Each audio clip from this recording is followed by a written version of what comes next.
What's up, my homies? This is What's Up Flobo, episode number 58. Hey, hey.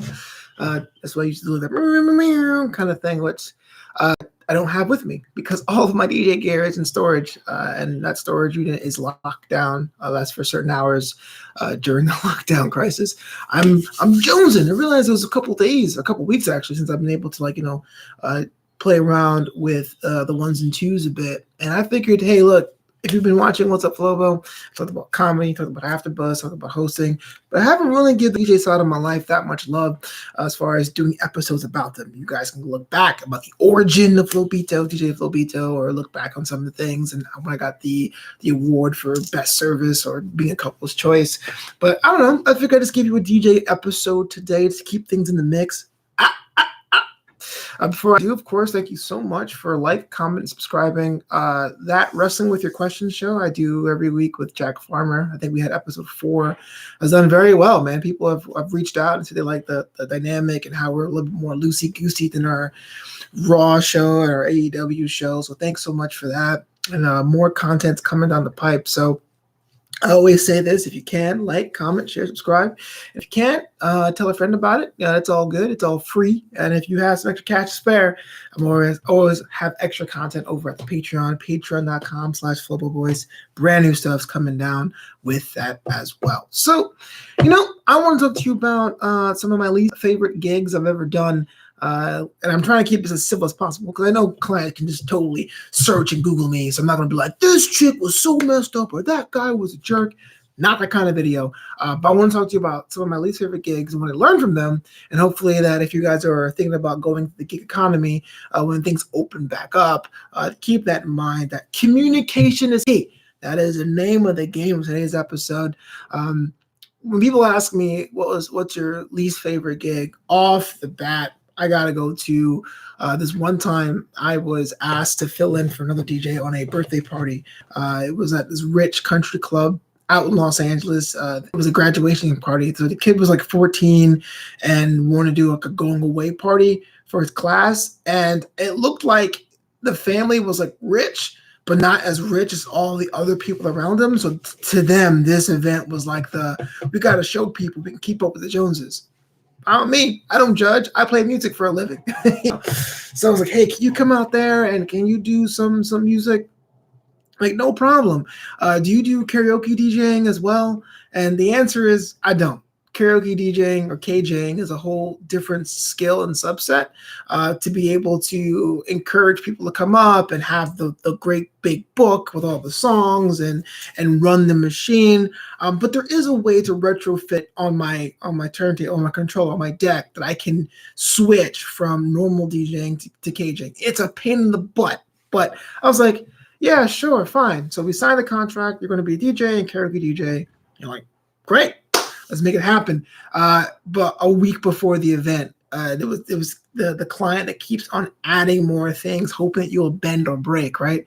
Hey, I know we did 3 hours for the event, but can you do an extra hour? Can you do hour 4?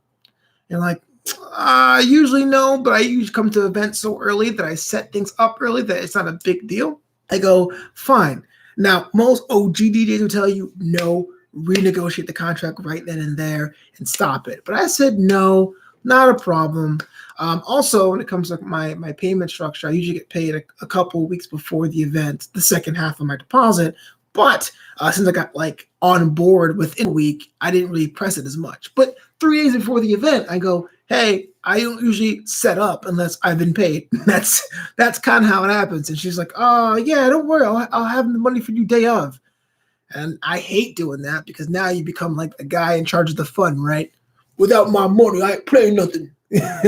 But I went to the event, but not before I got calls on the way to the event. Hey, do you know any break dancers that can come and teach kids how to break dance? Hey, do you know any singers that can teach kids a couple songs? I'm like, no. Hey, do you know any Chinese twirlers, with the paper twirlers? I was like, did it have to be Chinese? No, I don't know any of that stuff. I get there, client's nowhere to be found, but the event's starting in an hour. So I have to do the judgment call of, do I not set up until I'm paid, or do I set up and hope the client shows up before the pay happens? You're professional. So you set up. Client comes in when the event starts, and I go, Hey, let you know. Yeah, I've been paid. Oh, don't worry about it. My husband's coming. Yeah, just start playing music. You're like, now I'm in that play for free territory. What does a Flobito do? All right, professional. Worst case scenario, you play for free and then you just like annoy the hell out of them in the back end, which you don't want to do because as a small business, I can tell you this, it costs money to send things to collections. Essentially, if you're a small person, you got to pay a service to someone to fight on your behalf to get your money. Big companies, there's collection agencies that come to them all the time, and they can just write your debt off to a third party for pennies on the dollar. This is way off topic, but let's say you owe a credit card company $1,000. A debt collection agency will go to that credit card company and say, "Hey, give us $300 now, and we'll take this debt." And the bank is like, "Fine, $300 is better than nothing." And then that collection agency goes for you for that full $1,000. This is why they're so aggressive, because they already put the money up to get their money back from you deadbeat, right? But for small business owners, we don't have that luxury. We basically have to call another service and ask them, "Hey, can you get this money for me?" And they'll do it, but they'll take a cut out of it. So I'm sitting there today going, "Man, I don't want to be that guy." And I'm playing music or whatever. Apparently, they got the break dancers themselves. They got the Chinese twirlers themselves. I guess they're Chinese. I think they were Vietnamese. Whatever. They're doing it. And I'm sitting there just like, okay, no one's touching the karaoke machine. I bought the screens. I brought everything else. My car was partitioned for it. And the husband showed up like 2 hours in the event, signed the rest of the cash, took a picture of it to make sure that I accepted it, which is like kind of a slap in the face, knowing that I had to go chase you down for it. But I got into that event, came home, and I go, 14-year-olds are the worst. Bar mitzvahs and bat mitzvahs are cool because it's kind of like an event, a social event. Sweet 16s can be annoying. Quinceañeras are also a social event. Like, hey, you've arrived in adulthood, so there's a bit of a civility there. But 14-year-old birthday parties where everyone wants to be turned up, not a fan. I learned very important there, get everything in writing beforehand. So that's one of the first gigs that comes to my mind when someone's like, "Oh man, I don't know." Another one are desert weddings. They're kind of attractive here in Southern California. People are like, "Oh man, how cool will it be if I get married under the stars and Joshua trees are in the background?" It's a SoCal experience. Not knocking any client that wants to do that. I feel any client that wants to do that has a vision for their wedding, and as a wedding vendor, it's my job to fulfill that. But when I'm writing that contract, I'm thinking, okay, that's travel time out to the desert. That's me having to find a generator for my gear if there isn't a power source. Sometimes there is. Most times there isn't. And then if I'm out there with dust, I have to worry about dust getting on my gear, which can damage the gear in the middle of things. And if it doesn't damage the gear, I can't work the next day because I'm spending the next day dusting my gear off. And so I didn't know this at the time because I was new. I was like, "Oh, I'll do any event equally." I had a couple desert gigs that basically cut off my income stream because I had so much gear that had to be cleaned and taken out of service that I couldn't work. So it almost became like this thing where it's like, "Hey man, maybe I should add hazard pay to something like this if it's a high dusty area."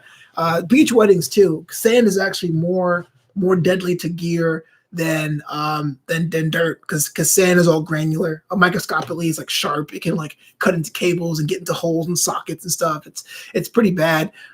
So yeah, those things. Working on the beach, working in deserts. Anytime I having to have a generator. Now I don't have a truck, but then being on the size of the generator, I have to get like a little trailer for it. So it becomes like this bigger and bigger endeavor, which is interesting and ironic because those who want beach weddings and those who want desert weddings are looking for the most simple thing ever. They don't want a big wedding. They don't want a giant hall. They want to be with nature. But on my end, it's like, "Oh man, I have to estimate this." And you never get good at estimating. A lot of ways, desert weddings and beach weddings are like selling something on eBay for the first time. And, we say, "Oh, let's sell things on eBay." And it'll be great.